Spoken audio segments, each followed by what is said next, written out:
My name is Merrin Caldwell. At my own graduation dinner, my father stood, raised a glass, and toasted to the daughter who survived being mediocre. Everyone laughed. I smiled on the outside. Inside, something snapped. That night, I stopped trying to earn a seat in a family that only saw my silence as value, and I walked away for good.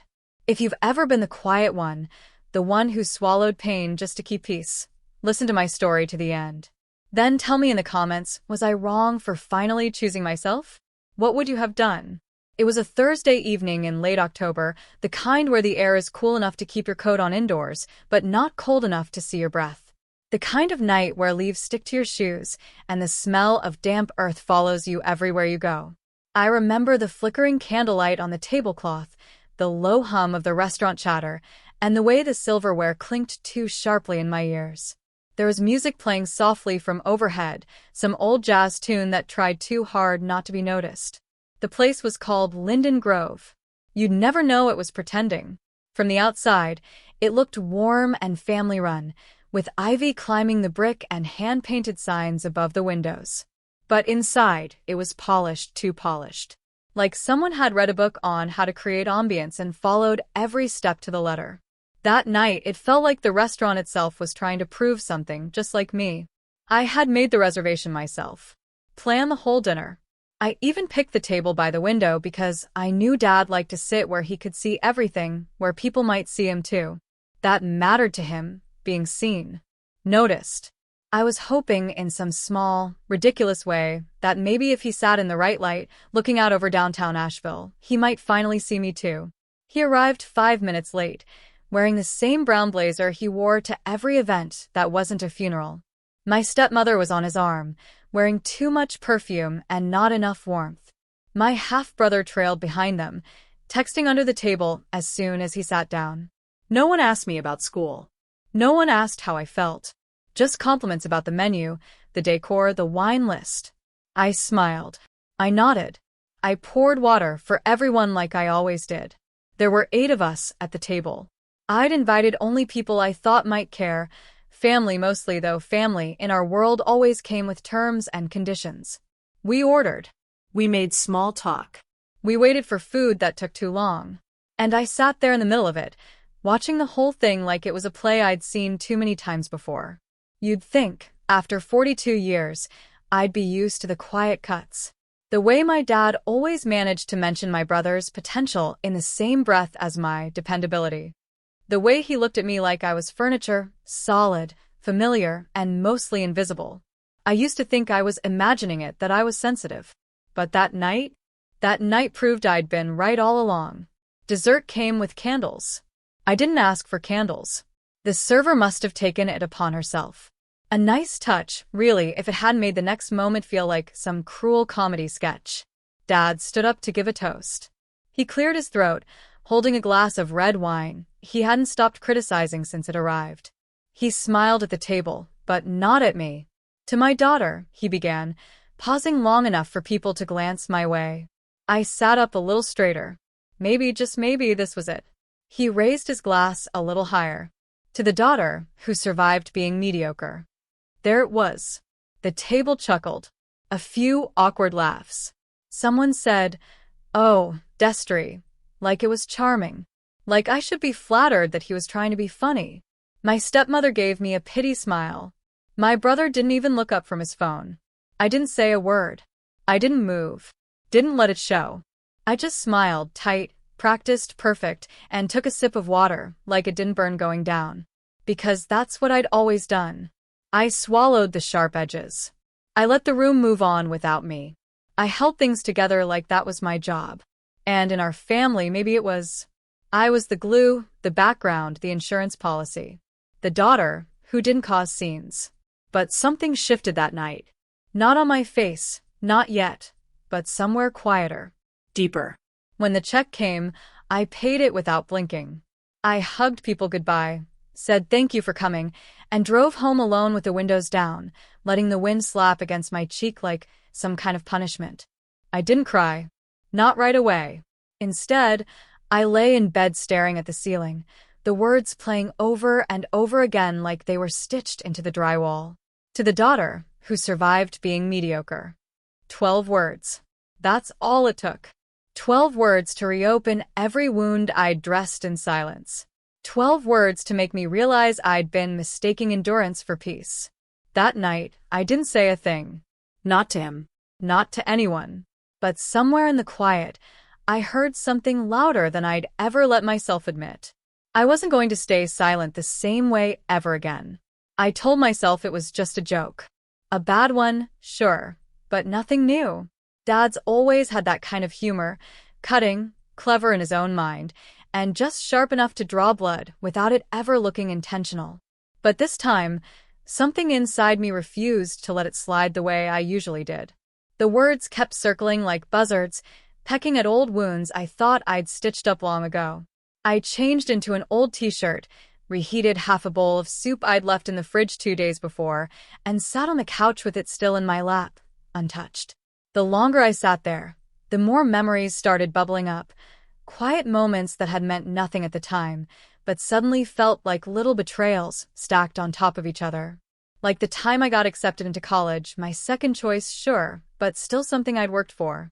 I remember handing him the letter, and he barely glanced at it before asking, "You think you can actually keep up with a full course load?"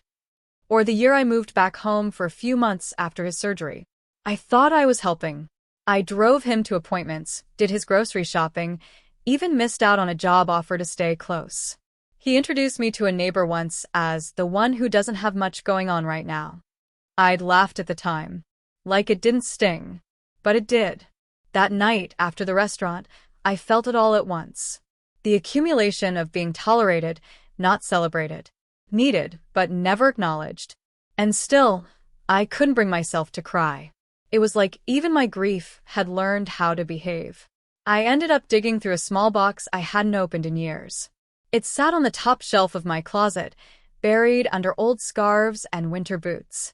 My mother's letters were in there, half of them in her handwriting, the other half typed and printed on paper that had started to curl at the edges.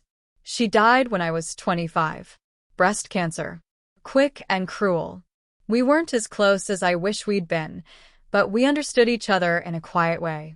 She didn't talk much when Dad was in the room, but when it was just us, she'd touch my hand gently and say things like, "You see too much for your own good."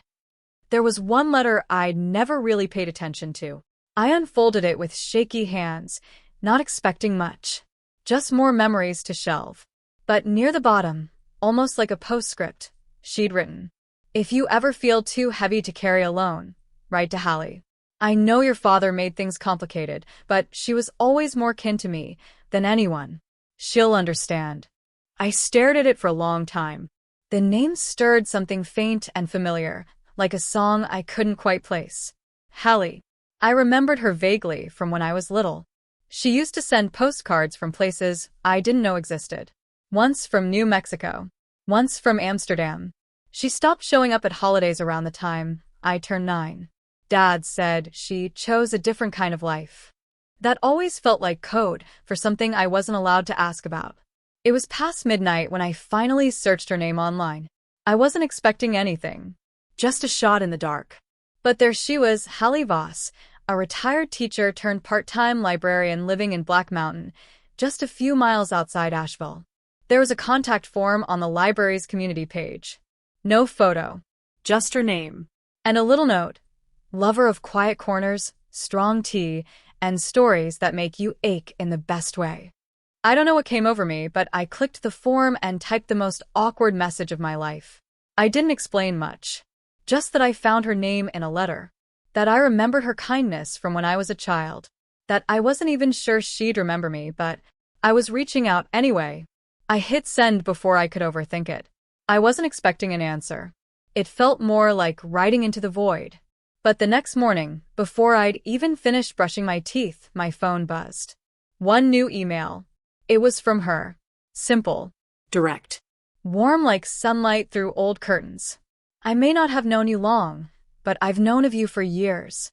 If you ever want a place to sit and breathe without explaining yourself, my door's open. And for the first time in a very, very long time, I felt seen. The call came on a Tuesday morning, midweek, mid-coffee, midlife. I was still in my bathrobe, standing by the kitchen window watching a squirrel dismantle my neighbor's bird feeder. I didn't recognize the number at first. Something local, though. My stomach tightened before I even answered. "Hey, kiddo." Dad's voice came through, that too casual tone he used when he wanted something but was pretending not to. I held the phone to my ear and leaned on the counter. "Hi." He didn't ask how I was doing. Didn't mention the dinner. Just launched right in. "Your brother's got a new plan. This time it's solid, really solid. He's got a partner with some experience, and they're looking at a great spot downtown. Coffee shop/records, real artsy, you know. People eat that stuff up these days." I said nothing, just let the silence fill the space. He didn't even pause to check if I was following. "He needs a small loan." "Well, technically it's the business, but the bank needs someone with more credit history to co-sign. Just paperwork. No risk. You wouldn't even have to do anything past signing the form." I closed my eyes. "You want me to co-sign a loan for him?" There was a pause on the other end, the kind that makes your skin itch. "Well, yes. It's just a formality. I know you're not exactly rolling in dough, but you've got a good name with the bank, stable record, all that. And this is family. You know how it is." I swallowed hard. My mouth tasted like old coffee and disbelief. This was the fourth business idea my brother had floated in 6 years. The last one was a food truck that never left the driveway. The one before that was a failed YouTube channel about woodworking. He didn't even own a saw. I said as calmly as I could, "I don't think that's a good idea, Dad." There was that silence again. The one I grew up with. The kind that made the air in the room go still. "You're saying no?" he asked. "I'm saying I don't think I can help this time." His voice got colder. Not angry, just disappointed, like he was stepping into a well-worn script. "You know, I always thought you had more sense of responsibility than that. I mean, this is your brother we're talking about." I bit the inside of my cheek. "He's trying, Merrin. At least he's got drive. God knows I can't say the same about everyone in this family." There it was. The sentence that sliced through my ribs like a whisper-thin blade. At least he's got drive. I almost laughed, but it caught in my throat. "Dad," I said, steady as I could, "I think I've spent most of my life paying in ways no one ever acknowledged. I've driven you to doctors. I've skipped job interviews to help out around the house. I've sat in more silence than I can count just to keep peace at dinner tables. I think I've paid enough." He didn't answer. I heard a breath, then the click of the call ending. Just like that. No argument. No shouting. Just the sound of someone choosing to shut the door instead of face what's behind it. I stood there, phone still in hand, staring at the same squirrel outside. It had finally knocked the bird feeder clean off the pole. Shattered it. The quiet in my apartment wasn't peaceful anymore. It was heavy, suffocating.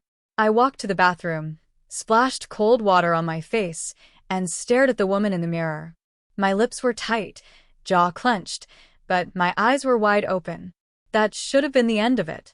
Just a bad call on a bad day. But my body told a different story. My chest was tight. My heart raced like I'd just escaped something. I started pacing, trying to outrun a feeling that was rising faster than I could contain it. Was I being selfish? Ungrateful?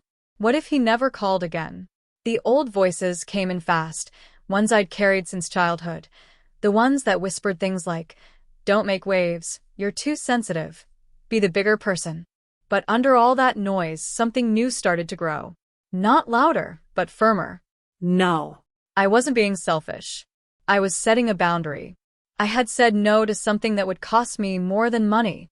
And even though I felt like I was dangling over the edge of a cliff, I also felt something else, something I couldn't quite name yet, but I knew it was mine. It wasn't anger. It wasn't pride. It was the first flicker of self-respect. And I wasn't about to let it go. Juniper and Slate was the kind of cafe that didn't try too hard. Tucked into the corner of a side street in Black Mountain, it had soft lighting, mismatched chairs, and a chalkboard menu that looked like it was drawn by someone who still believed in magic. There was a gentle hum of conversation, the scent of cinnamon and burnt espresso in the air, and a small radio on the counter playing old folk songs that sounded like they came from someone's attic. I sat near the window, hands wrapped around a ceramic mug that was slightly chipped on the rim, waiting. I didn't know what Hallie would look like. It had been over 30 years since I'd last seen her in person, if that childhood memory was even real. But the second she walked through the door, I knew. She wasn't trying to be noticed. She wore a dark gray sweater, well-worn jeans, and a pair of shoes that had clearly walked through a lot of seasons. Her silver hair was pulled back loosely, and she had the kind of face that didn't pretend. There was no performance in her. Just presence. She spotted me, smiled gently, and made her way over. "You've got your mother's eyes," she said, sitting down without needing an invitation. "And her posture when she's trying not to cry." I let out a breath I didn't know I was holding. We talked slowly at first. Not small talk, thankfully, but gentle steps towards something real. She asked about work, and I told her about my freelance bookkeeping, how I'd taken clients just to stay afloat, how I'd convinced myself busy meant fulfilled. She nodded like she'd heard the same story in different bodies. "I used to teach," she said, stirring her tea. "Middle school English. Then I stopped. Wrote a book no one published. Took a job at the library because I couldn't breathe in classrooms anymore." There was no bitterness in her voice. Just honesty. "My parents told people I was on a sabbatical," she added with a small smirk. "Even when it stretched into decades. Said I'd get married eventually. That I just hadn't met the right man. But truthfully, I'd already met myself, and that was enough." I felt something loosen in my chest. Like a window had cracked open in a room I didn't know was sealed shut. "They stopped talking to me for a while," she continued. "Said I was wasting my potential. That I was making them look bad." I looked down at my hands, thumb rubbing against the side of my mug. "My dad called me mediocre last week," I said. "In front of everyone. At my own graduation dinner." She didn't flinch. "Family," she said softly, "has a funny way of punishing you for not needing their approval." There was a long pause between us, but it wasn't awkward. It was the kind of pause where things settle. "I don't know who I am without their expectations," I admitted. "I've spent my whole life trying to be acceptable." She nodded. "I know that version of pain. It looks different on everyone, but the root is the same. You wake up one day and realize you've built a life full of things you never chose." I felt tears threaten, but they didn't fall. "What do I do now?" I asked.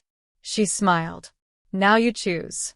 And that might be the bravest thing you ever do." We sat for another hour, talking about nothing and everything. She told me about the books she was reading, the garden she kept behind her tiny house, the way she wrote letters to herself when she felt lost. I didn't walk away feeling fixed. This wasn't a movie. But I walked away feeling less alone. That night, back in my apartment, I did something I hadn't done in 20 years. I emailed every client on my roster and told them I was taking a break. Not forever, just a few weeks. Enough to hear my own thoughts again. Enough to sit still without the background noise of invoices and spreadsheets convincing me I was useful. It was terrifying. And it was necessary.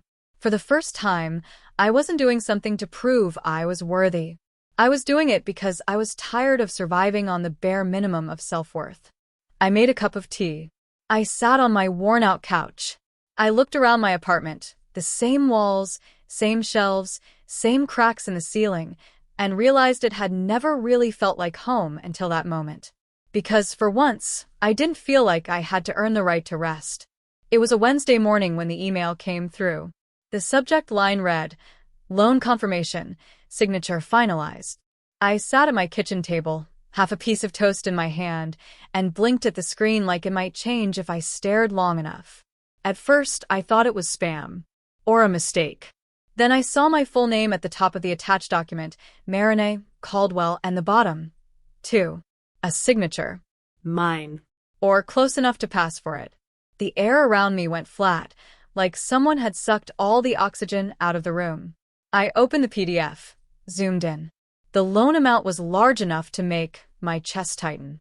Business name, Ground Theory Cafe. Co-borrowers, my brother and apparently me. There was a brief note in the body of the email. "Thanks again for helping make this happen. I know Destry said you'd be a little nervous, but He assured us everything was discussed. Everything was discussed. I pushed away from the table, not gently. The chair legs scraped against the tile, a harsh sound in the quiet. It wasn't just the forgery.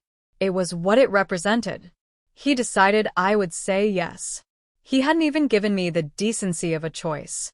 The same man who used to go days without speaking to me because I forgot to put the recycling bin out on time had now signed my name to a bank contract like it was just another chore he couldn't be bothered to ask about. The betrayal was so deep it didn't even sting at first. It just sat there, cold and nauseating, like bad food in the pit of my stomach. I called the bank, then a lawyer. Then I went to the back of my closet and pulled out the old filing box that held Mom's paperwork, most of which I'd never really examined. I was looking for something, anything, that made this make sense. I didn't find comfort, but I found the pattern. A folder labeled Property, Maple Street. A house they once owned together, long before she got sick. I remembered visiting it as a child, the pale yellow siding, the wild roses climbing the porch rail. I remembered Mom crying in the kitchen one night, whispering on the phone while she thought I was asleep. Inside the folder was a single-page deed transfer, signed over to Merrin Caldwell. No co-signature, no record of sale, just a transfer of ownership, 2 months before she moved into a rented apartment with a broken radiator and hand-me-down furniture. At the time, I thought she left him because the cancer was too much, or that they grew apart. But now, with that paper in my hand, I saw the truth clearly. He had taken something that wasn't his to take, made a legal move behind her back, and left her with the burden of rebuilding her life in silence. And she'd never told me. Not in words, anyway. But maybe in all the spaces she left blank. It hit me like a sudden gust. This wasn't about a loan. It wasn't even about money. It was about control. It had always been about control. He shaped the world around him so he could stand in the center of it and call it family. And now he'd tried to shape mine. Only this time, he picked the wrong daughter. I sat down on the floor, fell still in my lap, and let my back rest against the wall. The apartment was quiet. No music. No TV. Just the ticking of a clock and the slow, deliberate sound of my breathing trying to catch up to everything I'd just uncovered. I wasn't angry, not yet. I was stunned. Disoriented. Like I'd been walking with a map I didn't know was upside down. Every memory of my childhood tilted under the weight of this new clarity. Every time he said, "You don't know how good you've got it." Every time he told me, she left because she couldn't handle reality. Every time he made himself the victim. The truth was, he didn't want daughters. He wanted mirrors. And I'd spent my whole life trying to reflect something back that didn't belong to me. But now, sitting on the cold tile floor, file folder open and heart pounding, I realized I was the first woman in our family to look straight at that cycle and say, "This ends here." I didn't know what came next, but I knew I wouldn't let this go. Not this time. I never imagined I'd be the kind of person who needed a lawyer. Lawyers were for custody battles, high-stakes breakups, or bitter fights over vacation homes. Not for women like me. Women with a modest apartment, a quiet job, and a long list of things we've let slide in the name of keeping the peace. But on a gray, rain-slicked Thursday morning, I walked into a beige office suite off Merrimont Avenue, holding a manila folder that felt heavier than any suitcase I'd ever carried. Not because of its weight, but because of what was finally inside it. Proof. Of everything. Her name was Patrice Delgado. She was around 50, maybe a bit more, and had that kind of calm you can't fake, the kind that comes from surviving things that don't have names. She wore minimal makeup, a silver ring on her thumb, and a navy blue cardigan that matched the tone of her voice. Firm, but never cold. I laid out the documents. The fake loan agreement. The forged signature. The timeline. And then I told her, haltingly, about the history behind it. Not just the incident itself, but the decades that made it possible. She didn't flinch. Didn't rush me. Just let me speak, nodding occasionally as she scribbled notes on a yellow legal pad. When I finished, she looked me in the eye and said, "You're not being dramatic. You're not overreacting. This is real. And it's illegal." I thought I'd cry. For a second, I braced for it, the sting in the nose, the blur in the eyes. But instead, something steadier took its place. A quiet kind of clarity. Like I'd stepped out of a fog and realized I'd been squinting my whole life. Filing the dispute meant my name would land on paper. Official paper. Paper that would cross desks and raise eyebrows. Paper that would arrive in a manila envelope addressed to Merrin Caldwell. It meant pulling back the curtain. No more pretending we were a close family. No more rewriting history so it looked good in Christmas cards. No more carrying the weight of their denial like it was part of my birthright. This time, I wouldn't disappear inside the drama. This time, I would sign my own name. The fallout was immediate. 3 days later, my cousin Taryn, who lived in South Carolina and had only ever called when someone was getting married or dying, suddenly checked in. Her voice was syrupy sweet, but I could hear the judgment rustling underneath like dry leaves. "We're just a little surprised, Merrin. Suing your own dad? Over a misunderstanding." I didn't raise my voice. I didn't defend myself. "It wasn't a misunderstanding," I said. "It was a pattern." She didn't call again. Then came a text from my brother. Short. Nasty. "You seriously want to drag him through this over a number? Over a number? You think this makes you the better person?" I stared at it, thumb hovering. Then I typed back. "It's not about being better. It's about breaking the cycle." He never replied. And then, of course, my father. A voicemail. 12 seconds.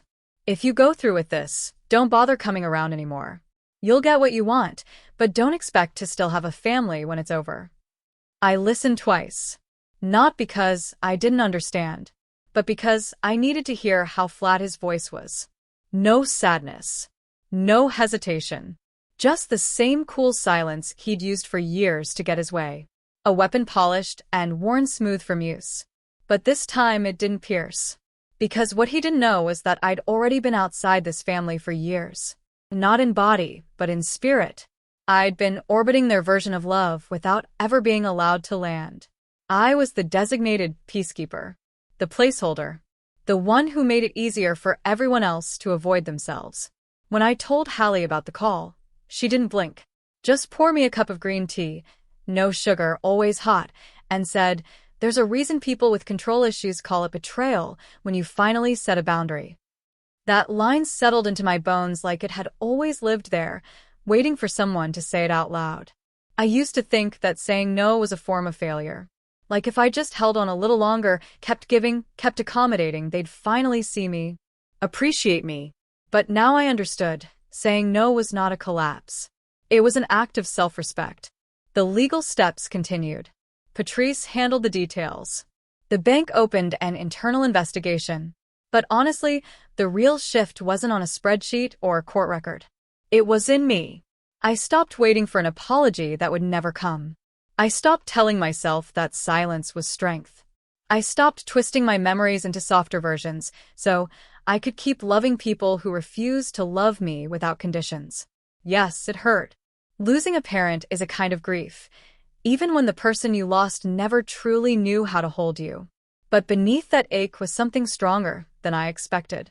Something steadier. It was the sound of my own voice coming back. Not the one I used to please people. The real one. And I let it lead. I wasn't the daughter who walked away from a family. I was the woman who finally walked toward herself. I asked him to meet me at the old house, the one I grew up in, the one with the crooked porch light that still flickered when the wind hit just right. It wasn't about nostalgia. I wasn't chasing closure in a place filled with memories. I just knew it was the one place we could speak without interruption, without the audience of extended family waiting to pick sides, without polite noise getting in the way of hard truth. He opened the door like he'd been bracing for a storm. His posture said everything, arms crossed tight across his chest, jaw clenched so hard I could almost hear it grinding. He gave me a look that didn't invite conversation, just tolerated it. The house hadn't changed much. The same beige carpet, worn thin in the middle. The same olive green recliner he never let anyone else sit in. The faint scent of lemon cleaner barely covered the smell of dust, and something older, something like the past rotting behind closed doors. He didn't offer me a seat. I didn't ask for one. I got your message, he said, standing rigid in the middle of the living room. His voice was dry, clipped, rehearsed like a speech he'd recited in the mirror. I assume you're here to pour salt in the wound. No, I said, my voice low but steady. I'm not here to hurt you, Dad. I'm here because we need to stop pretending. Pretending what? He snapped. That this is family, I answered. That this ever was, at least in the way I used to believe it. His brow lifted, as if offended by the suggestion. You have no idea what I sacrificed for you. I worked every damn day to keep a roof over your head.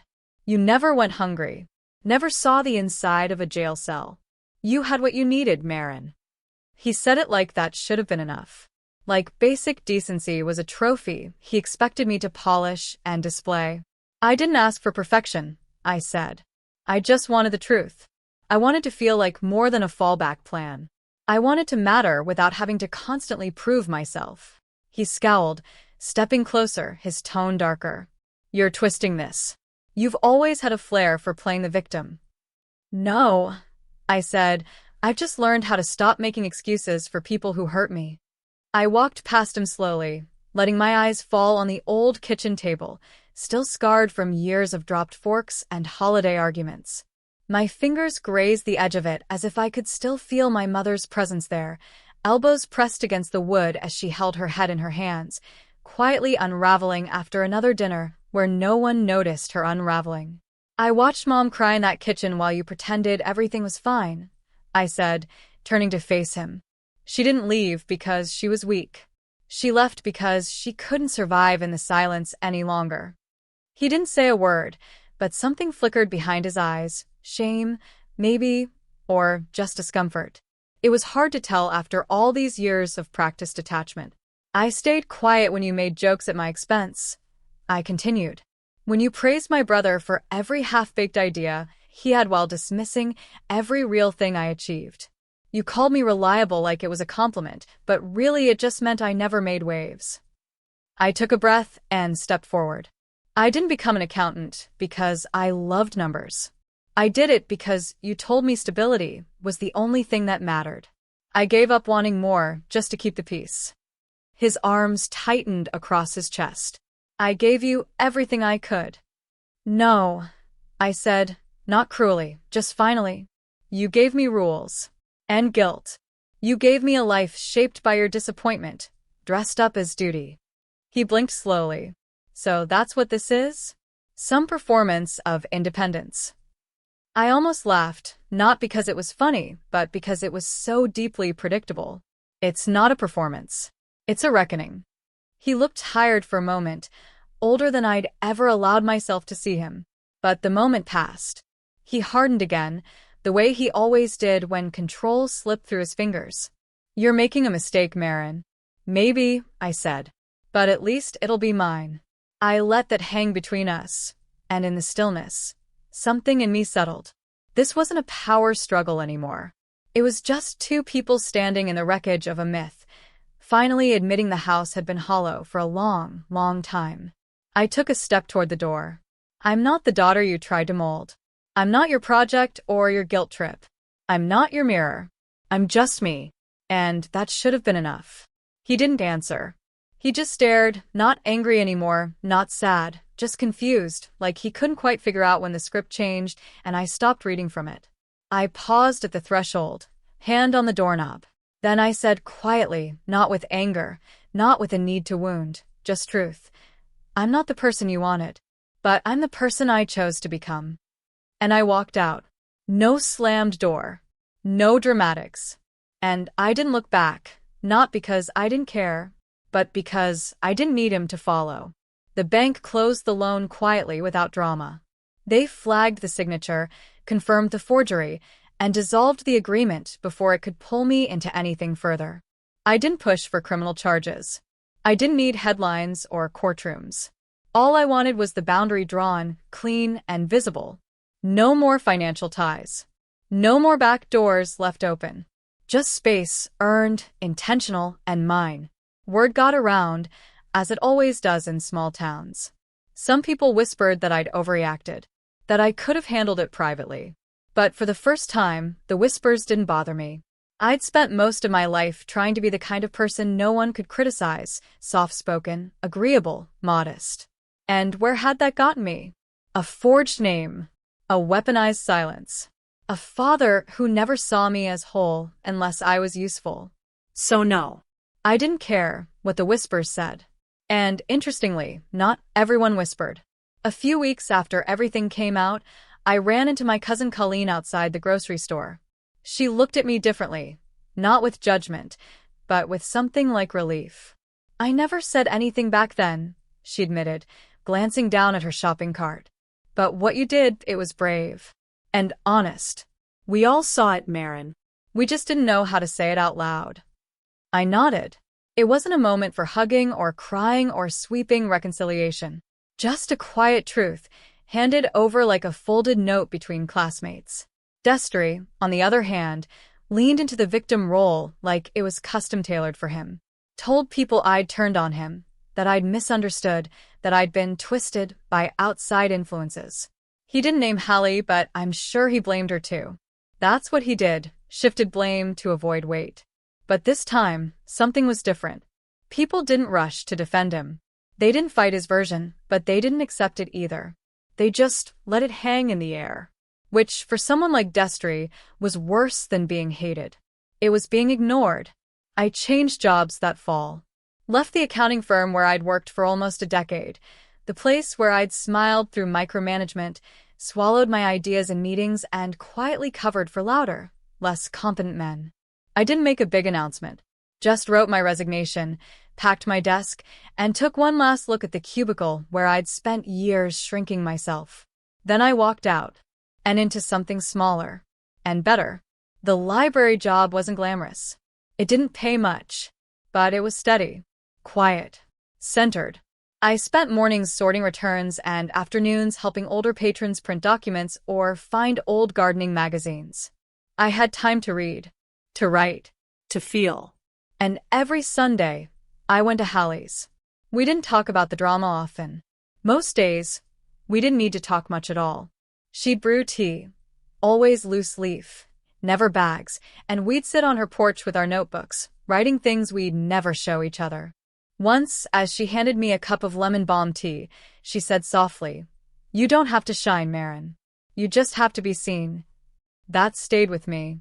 Because she didn't mean seen, like visible in a room or praised in a meeting. She meant seen for real, for who I was, not who I pretended to be. I started collecting small rituals. Quiet walks in the morning. Evening baths with eucalyptus oil. Keeping fresh flowers in a chipped vase by my bed. None of it changed the world, but it changed how I existed in it. One afternoon, I sat at my new desk, a corner table by the window, facing the trees, and I opened the drawer where I kept little reminders, old letters, folded napkin quotes, scraps of poems. And there it was again, that sentence. To the daughter who survived being mediocre. It used to burn. Now I looked at it and felt something else. Not peace, exactly, but understanding. So I took out a pen, and on a fresh piece of paper, I wrote it again. To the daughter who survived being mediocre. Then just below it I added, and finally stopped surviving, and started living. I taped it to the wall above my desk. Not as a scar, but as a signpost of where I'd been, and what I'd reclaimed. Sometimes we spend so much of our lives trying to be enough for parents, for partners, for people who only ever loved the version of us that made them comfortable. But one day, quietly and without fanfare, you realize peace isn't something they give you. It's something you choose. Maybe you've been there too. Maybe you're there right now, standing at the edge of a version of yourself you no longer fit into. If this story touched something in you, I hope you'll stay a while. And if you feel like sharing, I'd love to hear. When was the first time you chose yourself, even when it hurt?